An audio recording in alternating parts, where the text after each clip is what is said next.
Newly appointed Head of Science, Gemma Beacon, has been travelling the country looking at science and engineering clubs to get an idea of how to best run her own. Today she's visiting the Amersham school to see a club run by science teacher Kelly Cousins.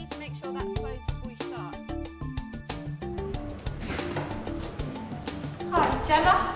Hi, Kelly. Nice to meet you. How are you? I'm very well, thank you. Welcome to the Amersham School. Would you like to come and meet the Science Club? That'd be great. Thank you. The Amersham Club is one of 250 DCSF science and engineering clubs across the country. Gemma has come to see a variety of experiments which will highlight various concepts that are key to running an exceptional science and engineering club. I'm just saying the other.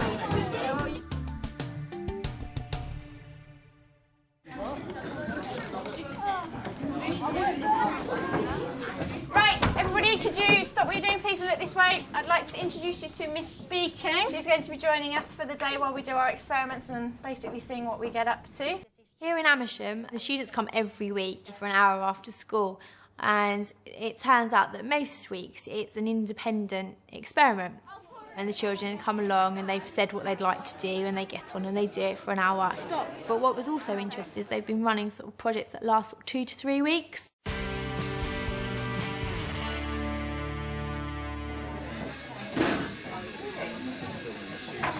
It's going off course. Maybe, but you still scored. What did we get? That's a 3.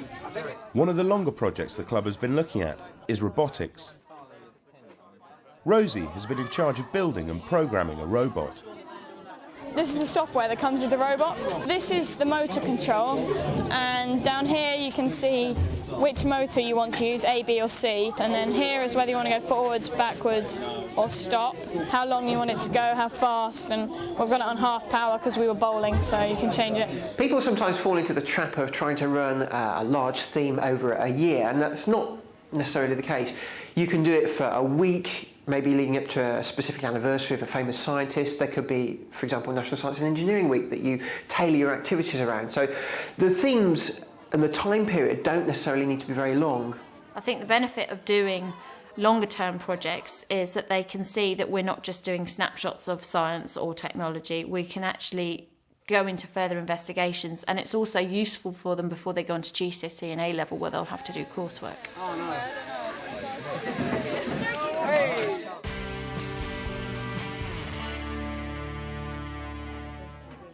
Gemma grabs a moment with the D&T teacher who helps Kelly run the robotics project in the club. They work so closely together, their departments have now been merged. Science and technology started to work so closely together that we're actually one faculty now. We're not science and technology, we call ourselves SciTech, so we're even branded and we've got the logo outside. Yeah.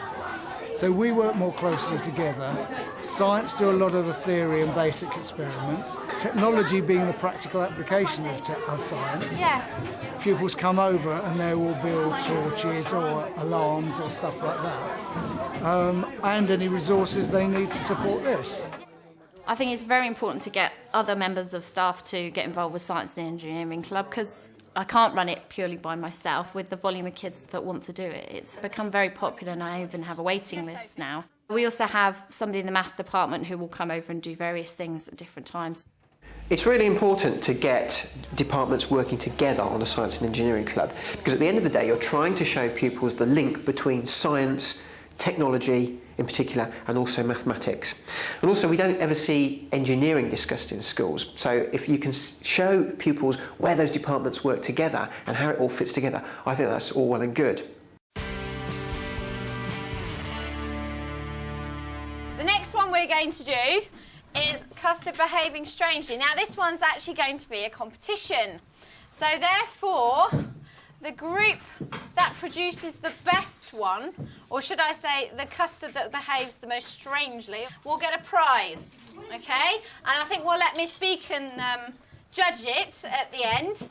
The custard behaving strangely experiment is a big favourite because of the mess it makes. They're also quite in awe of the fact that once they've mixed the custard and the water together, that they can actually get something that when you put pressure on it will go solid.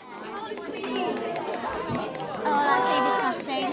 It's just such a special experiment because you can see it happening in front of you, and it does the two different things. It will go hard and it will also go back to a liquid again. So they enjoy watching it and basically making a mess with it.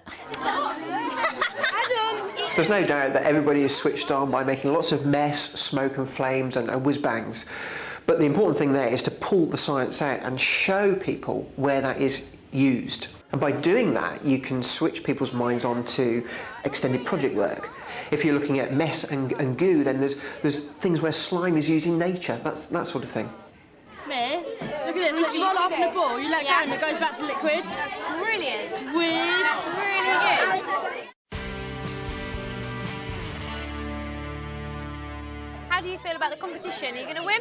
Yeah, definitely. Yeah? And do you like having competitions? Yeah, it's really fun and challenging. I think competitions is a great way of engaging kids. It definitely works. Anything from a chocolate bar up to a big prize of a DVD. It's hard. They will really get involved with anything they're doing, even if it may be a more mundane thing that they're making. They will really get involved and engaged with the learning and also with one another. It's a good idea to have competitions within science clubs, but there also comes that point where maybe some children, if you've got one team that's always winning, it can sort of have a positive and a negative. What I've seen is it's really nice to have inter-school competitions where children work as a team, as a whole, as a school, and compete against other schools. I think that's much more effective than a competition within a science club. Everyone's doing a really good job of making silly custard. First prize goes to some people that have taken that whole idea of trying to make this into a solid and then showing it becomes a liquid to a whole new level. These girls over here.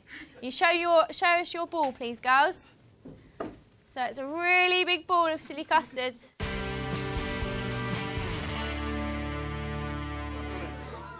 The club's experiments make a lot of mess, but luckily, help is at hand. So how's your involvement in Science Club? Well, I'm Miss Cousin's technician, and I get all her experiments and things ready for her. And I help in Science Club as well, getting all the things ready that they're going to use. Does that add to your workload? Yes, it does, but I enjoy doing it. It's quite a challenge. And how's it different to your sort of day-to-day work? When I get involved with the children with this, normally I don't. I just produce the equipment and then leave them to it. We've also got some people running clubs across the country that wouldn't traditionally get involved with pupils. For example, science technicians are running some clubs, and they're getting a lot out of it as well. It's giving them a chance to interact with the pupils a lot more than they would do normally. I couldn't do it without my technician. It would be impossible because I have to get all the equipment ready then as well as try to run it.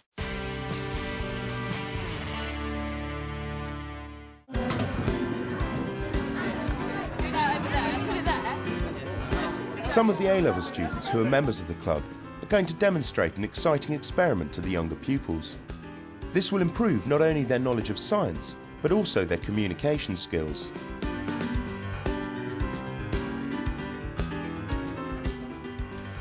Okay, now we have one of the most famous and time-honoured traditions of Amersham School, and that's the bubble experiment. What we do is we pump methane gas into a mixture of bog-standard washing-up liquid, and we see what happens. What's happening is the methane is being held inside the bubbles by what's called surface tension, which makes it easier to combust. Bevan, if you please, the flame.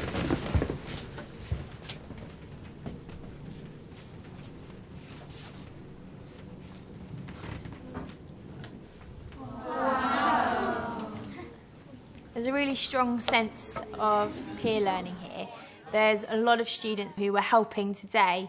They were going around checking the students were doing the experiments properly, and there was excellent rapport there. There was respect from the younger students, and it was stretching the older students' learning as well. Very good, thank you. I think involving older pupils is really important because it gives the older pupils a chance to become learning mentors, gives them a sense of responsibility, and that could be good to go down on their record of achievement or CV. But also it allows the club members themselves to talk to somebody nearer their own age range. Kelly tries to do experiments that will also appeal to girls. This week, The club are excited to be making bath bombs. So these ones you can actually take home with you, all right? So you can use them at home if you want to and impress your parents by saying, look what I made today. I think within a science and engineering club, you have to try and have a good split between girls and boys. I know there is a big push to try and get more girls into science, and within my science and engineering club, I don't seem to have that problem. The girls are really enthusiastic, and they are a majority of girls within the club. You have to try and ask what they want to do and what they think is exciting or fun or what engages them in order to then run your club according to that. From what I noticed today, there's an awful lot of girls in the science club, which I thought was quite unusual actually, especially as it has kind of a robotics and electronic side to it as well.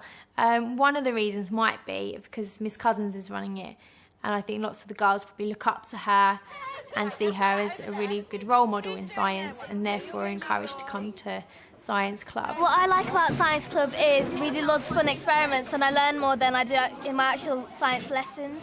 I've met lots of people in other years who enjoy science just as much as I do. It's just like all the experiments that we do, and like I've met loads of friends from joining the Science Club kind of thing, and I know more.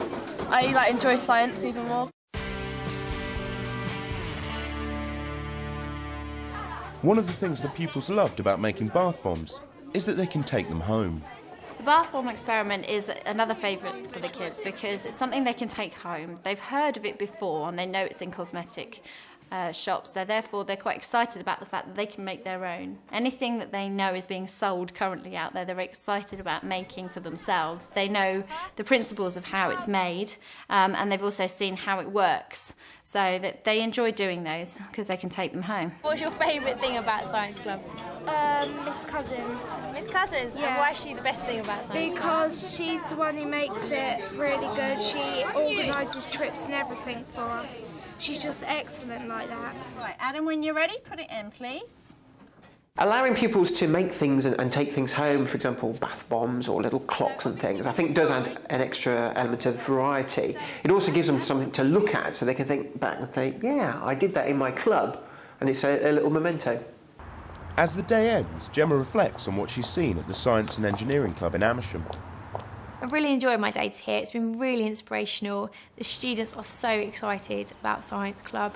They love coming every week. So what concepts did Gemma identify as key to running a great Science and Engineering Club? Longer projects can last a week or a month and tie in with an event or anniversary. If you can work with other departments, it will be mutually beneficial and show the students the links between different subjects. Mess and bangs can be popular, but remember to tease the science out of the fun. Competitions are a good way of getting students engaged in projects, whether they're internal, inter-school or national. Support from a lab technician will be invaluable. Peer learning benefits both the pupils' teaching and the pupils' learning. Use approaches that appeal to both boys and girls. Pupils like to be able to take projects home to show friends and family. What I take home from today is the fact that, again, she's used students and asked them what they want, and the students direct the direction of the club, and that's something I would definitely take away with me if I was going to set up a science club.